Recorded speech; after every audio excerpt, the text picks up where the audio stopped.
გამარჯობა, ეთერშია ქრონიკა 14-ზე. საქართველოს კათოლიკოს პატრიარქის ხსოვნის პატივსაცემად სამების საკათედრო ტაძარში, ტაძრის ეზოში და ტაძართან მისასვლელ გზაზე უამრავი ადამიანია შეკრებილი. გლოვის მესამე დღეს ხალხის ნაკადი არ წყდება. სამებიდან გიორგი აბაზაძე გვერდდება პირდაპირ ეთერში.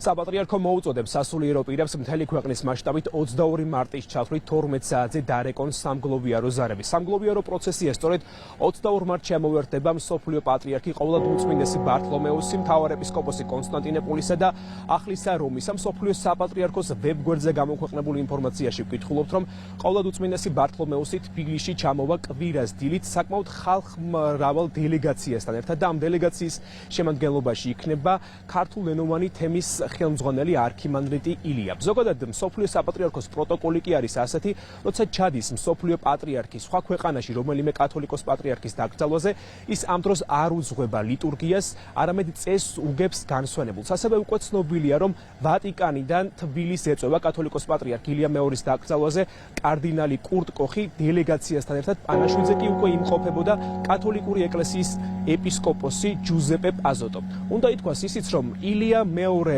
თავისი მოღვაწეობისას მოესწრო რომის 6 პაპს, ასევე რამდენიმე კათოლიკოს პატრიარქი შეიცვალა მსოფლიოს მართლმადიდებელ ეკლესიებში ბულგარეთში, ალბანეთში, ანტიოქიაში, საბერძნეთში, იერუსალემში, ასევე პატრიარქი ილია მეორე მოესწრო მსოფლიოს 2 პატრიარქს. მადლობა იმ სინათლისთვის, რომელიც არ ჩაქრა სიბნელეში. მადლობა სიყვარულისთვის, რომელიც არ იყო უბრალოდ სიტყვები და ადამიანიდან ადამიანამდე იკვლევდა გზას. მადლობა ერთობისთვის. ასე ემშვიდობება დღეს მრევლი ერი თავის სულიერ წინამძღოლს. ამას ადასტურებს ის კადრები, ის ვითარება, რაც სამების ტაძარში, ტაძრის ეზოში და მიმდებარე ტერიტორიაზეა ბოლო 3 დღის განმავლობაში. პანაშვიდზე იმყოფებოდნენ დღეს საგანგებო სიტუაციების მართვის სამსახურის თანამშრომლები, მეხანძრე მმართველები და ხელმძღვანელი პირები, ასევე უწმინდესის ხსოვნას პატივი მიაგო განათლების მინისტრმა. ძალიან დიდი ტრაგედია არის მთლიანად საქართველოსთვის, რადგან ერმა დაკარგა მისი სულიერი მამა, ვიზიარებ მთლიანად საქართველოს და თითოეულ ჩვენთაგანისთვის დიდი ტრაგედია არის. უწმინდესის სახელზე 4 შვილი მომინათლა. ვალდებული ვართ, რომ მთელი საქართველო მოვიდეთ. გამოვემშვიდობე ჩვენს პატრიარქს, რომელიც მართლა მეგონა, რომ სულ იქნებოდა და მოვახერხე და დღეს აქ ვარ. სიტყვების ვერაფერს ვერ ვიტყვი. ის იყო ყველაფერი ჩვენთვის. ძალიან დიდი ემოცია მაქვს, რა თქმა უნდა, ილია მეორეზე და ძალიან დიდი სასულიერო და საერო პირი დავკარგეთ. სრულიად საქართველოს და სრულიად მართლმადიდებელმა სარწმუნოებმა. ეს იყო მთელი ერისთვის უმძიმესი დანაკლისი და არის და ძალიან სამწუხაროა და ძალიან მძიმეა ყველასთვის ეს ემოციები. ჩემსაც აი ვერ ვიკავებ იმდენად მძიმეა ეს ყველაფერი. ძნელია სიტყვებით გამოთქვა უწმინდესის და უნეტარესის პატრიარქის ილია მეორის ღვაწლი. მისი სათნოებით, მისი სიმდაბლით, მისი ქრისტეს მერის სიყვარულით, კაცმოყვარებით ქვეყანა გააერთიანა. და მე მწამს და მჯერა, რომ მისი წმინდა ლოცვებით კიდევ უფრო გაძლიერდება და გამთლიანდება საქართველო. ისამძიბრებთ ყველას. დამდობი ყოველი მონანულისა ბავშვით უბრალო და ამ უბრალოებაში დიდი. ასე იხსენებენ საქართველოს 151 პატრიარქ ილია მეორეს, რომელმაც ერთი ეპოქა შექმნა. მადლობა გიორგი აბაზაძეს. სამების საკათედრო ტაძარში სრულიად საქართველოს კათოლიკოს პატრიარქის ილია მეორის სულის მოსახსენებლად და პატივის მისაგებად თავდაცვის მინისტრი, ვიცე-პრემიერი ირაკლი ჩიქოვანი, თავდაცვის ძალების მეთაური გენერალ-ლეიტენანტი გიორგი მათიაშვილი და სამხედრო მოსამსახურეები მივიდნენ.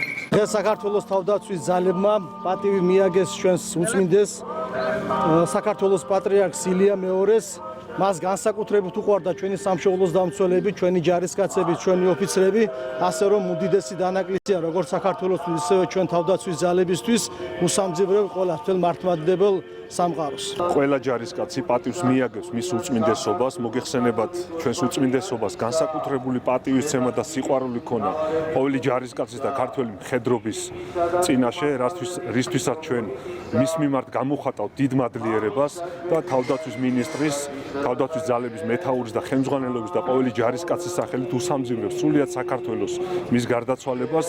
ღმერთი იყოს ჩვენი ქვეყნის მფარველი. ღმერთმა დალოცოს საქართველო, ჩვენს უწმინდეს კი უფალმა დაუმკვიდროს სათასასუფლებლად. სრულიად საქართველოს კათოლიკოს პატრიარქის დაკრძალვასთან დაკავშირებით რეგიონებიდან თბილისში წამოსვლელებს ტრანსპორტი უფასოდ მოემსახურება. გადაწყვეტილება პატრიარქის დაკრძალვასთან დაკავშირებით შექმნილმა სახელმწიფო კომისიამ მიიღო. მოქალაქეებს როგორც ქალაქებიდან, ისე ადმინისტრაციული ერთეულების ცენტრებიდან შეეძლებათ წამოსვლა თბილისის მიმართულებით. მგზავრებს ასევე უფასოდ მოემსახურება საქართველოს რკინიგზა, დამატებითი რეისები შესრულდება როგორც საავტომობილო, ისე სარკინიგზო ტრანსპორტით. საქართველოს მთავრობის გადაწყვეტილებით 21 და 22 მარტს რეგიონებიდან ტრანსპორტირება მოქალაქეებისათვის უფასო იქნება. ჩვენი რეგიონის მუნიციპალიტეტები სრულ მზადყოფნაში არიან, რათა უზრუნველყონ მოქალაქეთა ორგანიზებული გადაადგილება თბილისში. კიდევ ერთხელ გამოვთქვამ ღამამწუხარებას ჩვენი პატრიარქის ილია მეორის გარდაცვალების გამო და უსამძიმრებს სრულიად საქართველოს. ქედის მუნიციპალიტეტი უზრუნველყოფს პანაშვიდზე დასწრების მსურველთა უფასო ტრანსპორტირებას. უფასო ტრანსპორტირება განხორციელდება 21 მარტს დილის 5 საათზე დაბა ქედაში მდებარე წმინდა ნიკოლოზის სახელობის ეკლესიის მიმდებარე ტერიტორიიდან.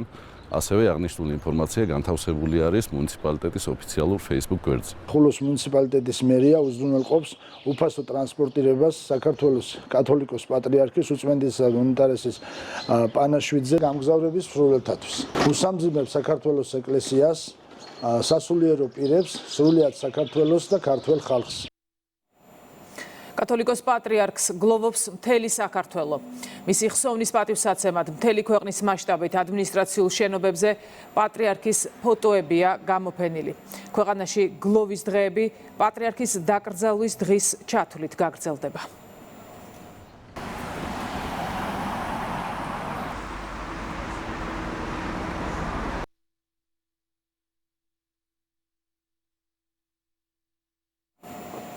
კვირას 22 მარტს სრულიად საქართველოს კათოლიკოს პატრიარქს ილია მეორეს სიონის საპატრიარქო ტაძარში დაკრძალავენ. ეს იყო პატრიარქის სურვილი და ასეთია სინოდის ერთხმად მიღებული გადაწყვეტილება. კათოლიკოს პატრიარქს მისთვის გამორჩეულად საყვარელ ტაძარში საკურთხეველთან მარცხენა მხარეს განსაკუთრებულ სიწმინდეებს შორის დაკრძალავენ.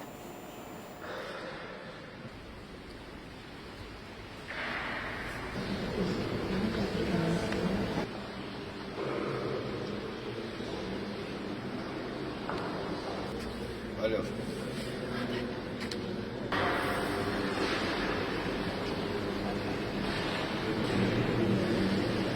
1917 წლიდან მოყოლებული, როდესაც საქართველოს ეკლესიამ ავტოკეფალია მოიპოვა, მას შემდეგ აქ არიან დაკრძალულები კირიონი, ლეონიდე, ამბროსი, ქრისტეფორე, კალისტრატე, მელქისედეკი, ეფრემი, დავითი, საქართველოს კათოლიკოს პატრიარქები და მათ გარდა კიდევ არის არაერთი წმინდა საკრძალი. მის უწმინდესობას სრულიად საქართველოს კათოლიკოს პატრიარქს ილია მეორეს ყოველთვის ჰქონდა განსაკუთრებული კრძალვა და განსაკუთრებული რუდუნებით ეფერებოდა თითოეულ მათგანის საფლავს და თითოეულ მათგანის საკრძალს. გამოგვატანდა ხოლმე მისი უწმინდესობა ყოველთვის ანთებულ საკმეველს ჭურჭლით და სანთელს და თითოეულ მათგანს დაუდგამდა საფლავზე. თავთან ქართულმა ხალხმა ზეციურ საქართველოში შეიძინა მისი უწმინდესობა, რომელიც აუცილებლად ილოცებს ზეციური სასუფევლიდან ქართველი ხალხისა, წმინდა ეკლესიისა და ერის სიმტკიცისათვის. პატრიარქს თავის სიცოცხლეში არაერთხელ გაუნდია ეს თავის გულის რახვა, რომ სურვილი ჰქონდა სიონის საკათედრო ტაძარში დაკრძალულიყო.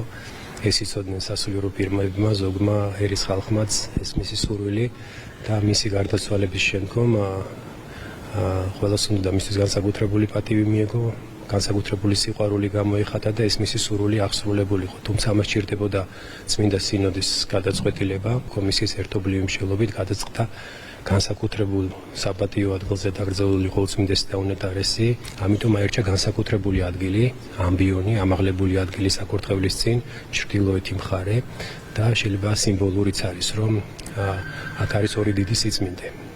მათ შორის კეთდება ეს ახლოვე ერთი სიწმინდე არის წმინდა ნინოს ჯვარი, ჩვენი ეკლესიის განსაკუთრებული სიწმინდე და მეორე არის ივერიის ღვთისმშობლის ხატის ასლი, საგანგებო ასლი, რომელიც თავად უწმინდესის და უნეტარესის ლოცვა-კურთხევით 99 წელს ჩამოგწონდა საქართველოში. განსაკუთრებული სიყვარული ჰქონდა უწმინდეს ამ ხატის მიმართ და ისე აღმოჩნდა ღვთის განგებით, რომ აი ამ წმინდა ნინოს ჯვარსა და ღვთისმშობლის ხატს შორის იქნება მისი განსასვენებელი. სიონი ისედაც დედა ეკლესია არის რაღაც საქართველოსთვის და მართლაც ამის შემდგომ უფრო მეტი სითბო და სიყვარული დაივანებს. კათოლიკოს პატრიარქის სულის მოსახსენებელი პანაშვიდი გადაიხადეს ყვარელში. ნეკრესის სამონასტრო კომპლექსში მდებარე ღვთისმშობლის მიძინების ტაძარში ღვთისმსახურებას მონასტრის წინამძღვარი არქიმანდრიტი ანტონი უძღვებოდა. პანაშვიდი უწყვეტი გალობით წარიმართა და მას მხოლოდ მღვდელმსახურები და ბერმონაზვნები ესწრებოდნენ. პატრიარქის სულის მოსახსენებელი პანაშვიდი გადაიხადეს თელავშიც ღვთისმშობლის მიძინების სახელობის ტაძარში ღვთისმსახურებას დეკანოზი ანთიმოს ჩაგელიშვილი გაუძღვა.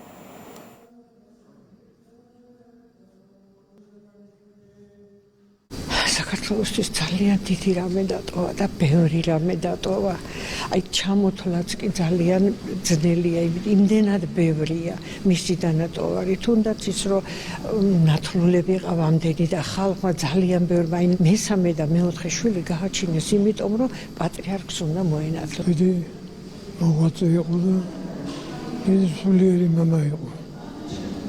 თითქმის საქართველოს ასეთი კათოლიკოს პატრიარქი არ ახოლია.